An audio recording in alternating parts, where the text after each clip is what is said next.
You're listening to The Corbett Report. CorbettReport.com. Welcome back, friends. Welcome back to The Corbett Report. I am your host, James Corbett of CorbettReport.com, coming to you in October of 2023 with episode 453 of The Corbett Report podcast. Don't worry, the border problem is about to be solved. Now, this week on the podcast, we're going to be picking up and further elaborating us all of your juicy biometric details in return for your UNHCR issued ID card, which will be your golden ticket. And don't take my word for this. You can get it from the UN itself, which likes to brag about this. You can also get it from the Harvard Law Review, the Harvard International Review, which had this very interesting article. Oh, I've lost this very interesting article. Here it is. It's called Tracing the Untraceable: New Technologies That Monitor Displaced Persons and the History of Population Control. It was from May of 2021, in which they were writing, for the 30 million refugees in the world today, a United Nations High Commissioner for Refugees UNHCR ID card is a golden ticket to food, shelter, education, and cash, all provided by the helping hand of the international community. In addition, these ID cards initiate the process of applying for asylum or resettlement. What does it cost to earn one of these extraordinary documents? Only the rights to your own photograph, iris scans, fingerprints, personal and family history, health data, and all available prior legal documentation. According to a 2020 UN report, over 37 million refugees had indeed given up this information and been registered with the UN's Biometric Identity Management System, BIMS, because everything needs a handy-dandy acronym. And this article goes on in great length to talk about this system, where it came from. No surprise. The UN first began using biometric data to identify refugees in 2004 when they partnered with Microsoft to create user interface software called Project Profile and Progress. These technologies were implemented in 30 different countries to capture refugee photographs and basic biographical information. Yes, of course, Bill Gates' old stomping grounds, but he went on to do the Bill and Melinda Gates Foundation stuff, which is exactly in line with this digital identification of everyone, as people who have seen the Bill Gates documentary know all about. Who is Bill Gates? The UNHCR began to expand Project Profile in 2013 with the development of Biometric Identity Management System. Officially launched in 2015, this system uses facial recognition technology and iris scans, in addition to fingerprints, to seamlessly link individuals to their identification and personal documents. And I would suggest again that you follow the links in the documentation for today's episode to read this full article, which goes on to the ethics of data collection and why, well, you know what? Even if you are the bleeding heart liberal who cares about these migrants are being used, exploited, and essentially data harvested by the UN and, Microsoft and all of the other entities that get involved in these digital identification infrastructure schemes, the public-private partnerships, otherwise known as literal fascism.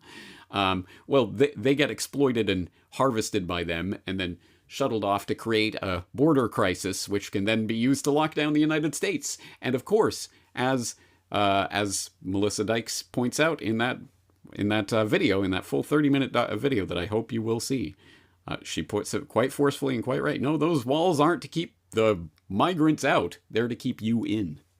And they're not going to be physical walls for the most part. They're going to be the digital prison. That's the most effective way to keep the tax cattle in their pen.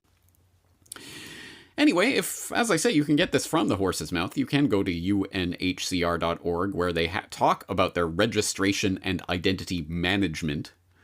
Interesting choice of words there. When people are forced to flee, registration and documentation are critical to ensure their protection. And of course, this goes right in line with, again, as Truthstream Media was pointing out in their video, the wonderful, lovely, the sustainable development goals that just sound so lovely and fluffy and, just wonderful, until you start reading the details and they start pointing out that, well, actually, by ending poverty, we mean issuing digital ID so that everyone can benefit from the UBIs and other programs that will be instituted in the future. with some strings attached, of course. I mean, you do have your digital health certificate up to date, don't you? 14th booster coming out next month. When people are forced to flee their homes to escape war, persecution, or violence, the registration and documentation by states or by UNHCR is a key first step in ensuring their protection. Oh, thank you, UNHCR. So they go on to talk about PRIMES, UNHCR's digital population registration and identity management ecosystem. Hollerith what? PRIMES is comprised of several repositories for personal data, biographic and biometric, and supporting information. And then you can get more information. And then, of course, the related stories that it automatically, algorithmically serves up to you is revealing in and of itself. Pakistan concludes drive to issue smart cards to registered Afghan refugees. Oh, I can look for a job and educate my children. Thank you, UNHCR Digital Biometric ID. Women in many countries face discrimination in registering children at birth. Warn UNHCR and UNICEF. I bet you they have a digital ID biometric management system for that. They have exactly what the cure for what ails you. So I hope you're starting to see how this comes together and how this isn't, of course, this is not just about the border. This is about so much more. It's about the full panopticonic digital ID web that is being woven around us, that will be sold to us in any flavor, in any variety that will appeal to you. If you're a true believer in the COVID scamdemic narrative, then boy, have we got a digital health certificate for you. If you're quaking in your boots about the migrant crisis and won't Orange Man help us, please secure our border travel ban. Don't worry, biometric ID for everyone. Yay, they are going to give you the borders that you want, that you so fervently desire. And this is not just happening in one or two locations around the world. It is happening everywhere simultaneously, and it is happening right now.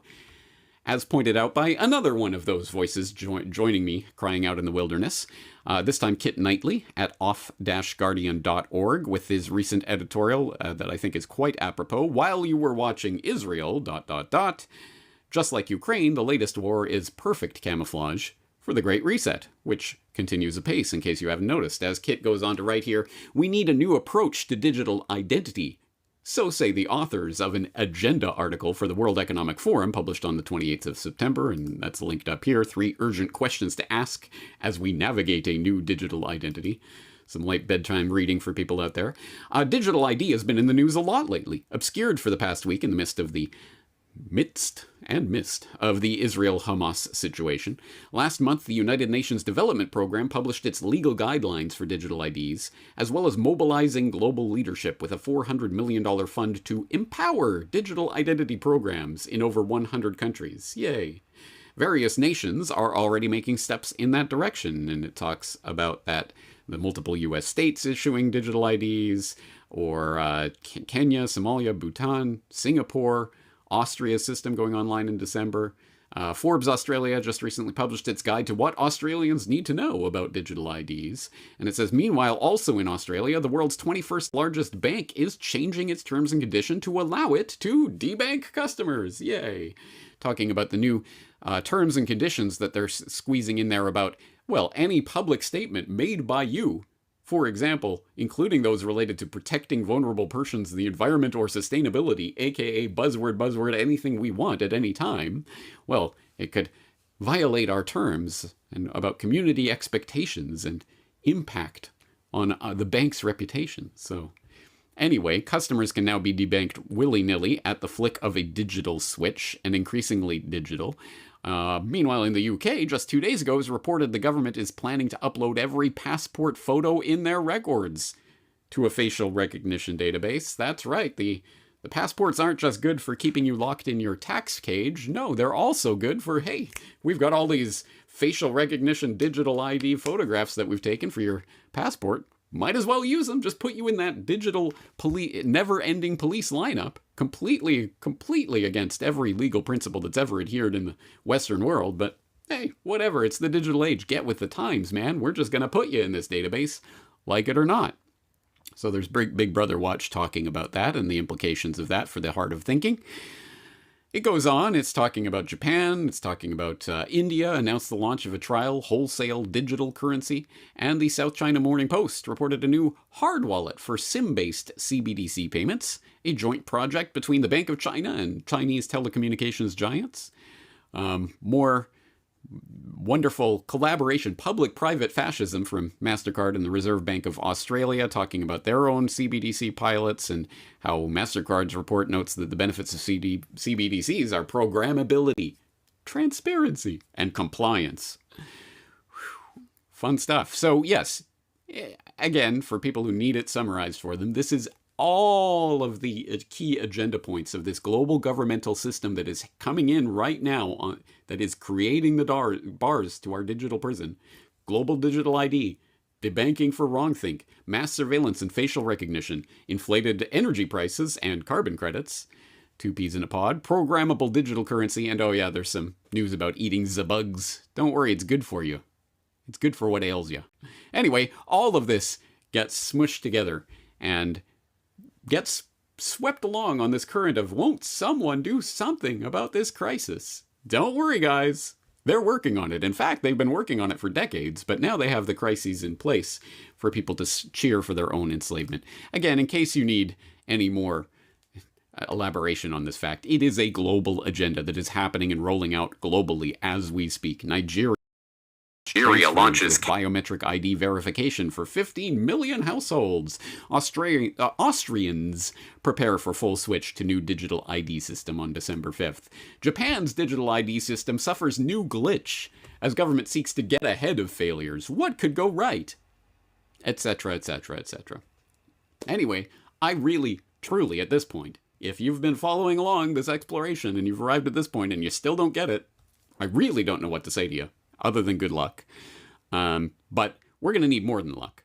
In fact, we're going to need more than the first basic level of reaction brain thinking that they are counting on. The people who have mastered and crafted the problem reaction solution formula know that all they have to do is create the right crisis in the right way and appeal to you on the right political level of this left proposal or this right proposal, and people can be herded into the cattle pen willingly. The cattle presenting themselves, please tag me. You're going to tag everyone else, right? I don't want to see anyone escaping this pen. It's horrific. And as usual, again, the way that we contextualize, the way we understand the problem is the key to all of this. Because at one level, as long as they have you thinking that you need the permission of Her Majesty the Queen to travel from point A to point B, then all the rest of this digital ID and the digital gulag that's being formed on the back of this crisis, all of that is just the 21st century technological window dressing to this current iteration of the solution to population control and management. The old paper technology that used to keep you herded into your tax pen is just a less efficient form of the same thing that is being rolled out under the digital guise today. It will just be a lot harder to skirt around the edges of the new system. And the new system will be able to look a lot more penetratingly deeply into every aspect of your life and to stop you from doing any wrong think even before it happens, probably at some point, but at any rate, as it is happening in real time. Yay, technology. Woo. But as I say, the technology is not the problem. The problem is the muddle-headed thinking of authoritarians who rally around the flag, whether that be the national flag or the UN flag, same thing. Please allow us to travel when we want to, but don't allow those other people to travel. Well, I guess you'll just have to contain us all in your administrative prison. And it's the 21st century, so it might as well be a digital prison. Anyway, that's the case that is being laid out here, that we have to confront this at a much, much, much deeper level. You can protest digital ID all you want, but unless you're protesting the concept of the ID system itself, the involuntary, statist control system, the control grid that is controlling your movements, then you will get caught along and swept away in the madness of the crowd cheering for travel ban, yay. All right, as I say, there is a lot of information to go through with regards to this, and you will find many, many, many, many links from the sources that I'm going to cite themselves. So this is an exploration that will unfold to your heart's content as much as you want to delve into this. But I would suggest humbly that corbettreport.com/borders and the documentation list that will accompany this podcast episode would be a good way to start the ball rolling along the process to better understanding this problem so that we can better formulate the solutions. And while we're at it, might I also humbly plug Solutions Watch, where week in and week out I am looking at the various ways that we can solve the problems that are being created rather than dwelling solely on the problems. On that note, I think that's going to do it for today's exploration. I am James Corbett of CorbettReport.com. I'm looking forward to talking to you again in the near future. And that's it, guys. This testing is almost done. This wallpaper is really good. Let me take down the video. See? Oop.